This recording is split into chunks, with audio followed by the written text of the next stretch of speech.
Stop comparing yourself. Your journey is unique.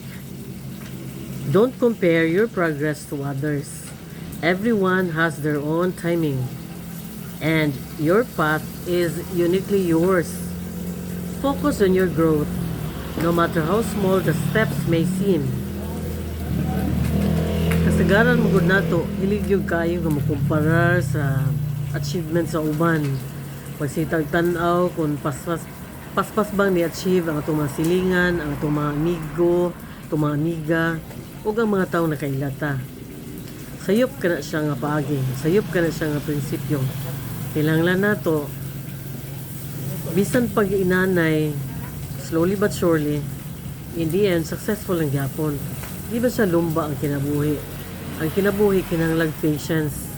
Bahala nagnaawit, importante, niabot ka sa imong padulngan. Ni-attain ka sa imong dreams and aspirations in life. Success and the attainability or the attainment of your goals and ambitions in life may not be very fast, but in the end, it will really come to those who are very resilient, patient, and those people who keep on struggling and venturing, they know, and in the end, maabot yung paingnan.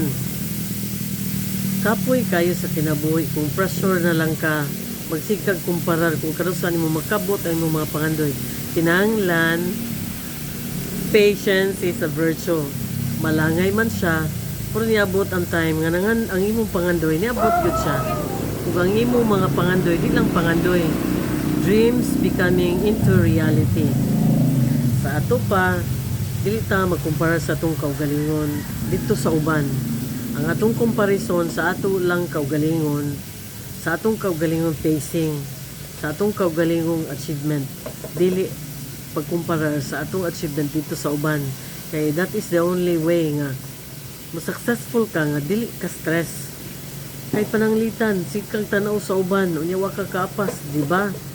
Stress ray mo paingnan ana. So pinaka-importante, ni-achieve ka pinagi sa imong kaugalingong pacing, pinagi sa imong kaugalingong paningkamot nga di ka kinahanglang magkumpara dito sa uban.